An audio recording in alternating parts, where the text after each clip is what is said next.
Assalamualaikum warahmatullahi wabarakatuh. Alhamdulillahirabbil alamin. Wassalatu wassalamu ala asrofil anbiya'i wal mursalin wa ala alihi wa ashabihi ajma'in. Rabbi shrahli sadri wa yassirli amri wahlul 'uqdatam min lisani yafqahu qauli. Para pemirsa dimanapun berada, marilah kita panjatkan rasa syukur kita kepada Allah Subhanahu wa Ta'ala. Alhamdulillah, sore hari ini berkat rahmat nikmat Allah, kita bisa berkumpul secara online dengan kami di belahan yang kita tidak tahu, hanya bisa menikmati dan bisa mendengarkan. Para pemirsa yang saya cintai dan yang saya banggakan, kali ini saya akan menyampaikan terkait dengan tema strategi dakwah di bulan puasa. Hadirin yang saya hormati, tentu ayat yang terkait dengan bulan puasa, yakni ayat 183. Saya tidak akan mengulas ayat itu, tapi saya akan menyampaikan bahwa strategi dakwah di bulan puasa itu menjadi bagian yang senantiasa kita upayakan.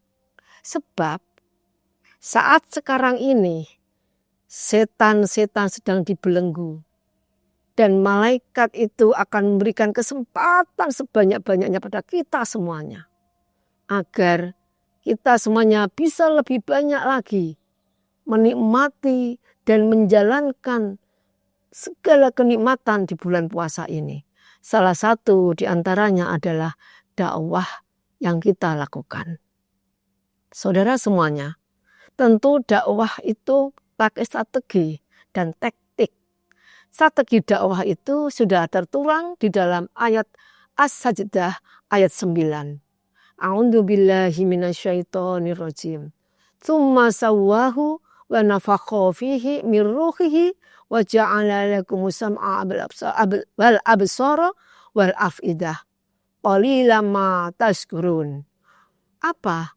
Kemudian dia menyempurnakannya dan meniupkan roh ciptaannya ke dalam tubuhnya. Dan dia menjadikan pendengaran,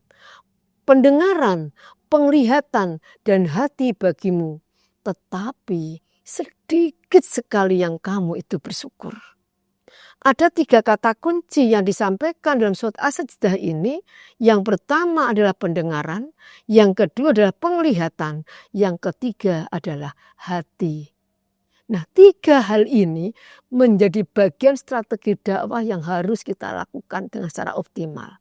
Maka metode dakwah sekarang ini yang paling familiar adalah penggunaan teknologi informasi. Seperti yang kita lakukan saat ini. Kita mendengar, kita melihat, dan kembali kepada hati nurani artinya bahwa apa yang kita sampaikan inklusif kepada sasaran yang kita tuju. Nah, akhirnya apa? Munculkan tema-tema yang inklusif, yang sesuai dengan kapasitas yang menyimak dan mendengarkan dengan menggunakan perkembangan teknologi informasi. Selain itu, saudara semuanya, bahwa pendengaran, penglihatan, dan hati nurani itu sangat sesuai dengan 3 ranah yang ditetapkan dalam dunia pendidikan, yakni tentang kognitif, afektif, dan psikomotor.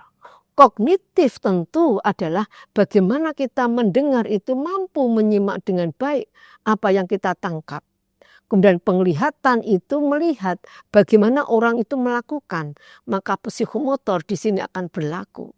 Dan hati nurani menggambarkan afektif, ya, ranah afektif yang dalam dunia pendidikan itu adalah emosi, perasaan itu ada di dalamnya. Sehingga ayat Al-Quran ini menjadi bagian dalam dunia pendidikan untuk dikreasi, dilaksanakan dan diimplementasikan di dalam 3 ranah pendidikan, yakni kognitif, afektif, dan psikomotor. Oleh karena itulah maka dunia pendidikan yang sangat lekat, dunia pendidikan dan pembelajaran pun kita terapkan 3 hal ini, bahwa pembelajaran itu mampu menyentuh perasaan, mampu meningkatkan kognitifnya, pengetahuannya, dan merubah perilaku kita menjadi semakin baik. Jadi kesimpulan dari ayat As-Sajdah ayat 9 ini menggambarkan bahwa kita dituntut di dalam membuat strategi dakwah kita mengedepankan 3 hal, yakni pendengaran, penglihatan, dan hati, atau saya sampaikan penyampaian materi dakwah itu mengedepankan 3 hal, yakni kognitif, mampu merubah berpikir yang lebih baik lagi, apalagi kita sebagai manusia atau khalifah fil ardi. Yang kemudian yang kedua, mampu merubah karakter kita menjadi lebih baik lagi, perilaku kita menjadi lebih baik lagi, karena Rasulullah itu adalah akhlak yang karimah. Kemudian yang terakhir adalah hati nurani, perasaan kita. Maka perasaan inilah yang melatih kita, sensitivitas kita. Kemudian kemampuan kita untuk memahami perasaan orang lain, empati, simpati, rasa ingin memberi, rasa ingin berbagi, rasa mengasihi orang lain, itu ada di karakter afektif ini. Saya kira itu yang bisa saya sampaikan.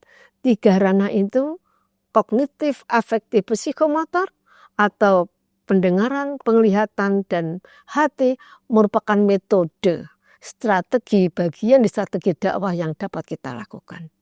Selamat melaksanakan ibadah puasa, dan selamat mari bersama-sama kita tanamkan, kita canangkan ayat tadi ini bagian dari kehidupan kita. Terima kasih. Nasrum minallah wa fathun qarib wa basyiril mu'minin. Assalamualaikum warahmatullahi wabarakatuh.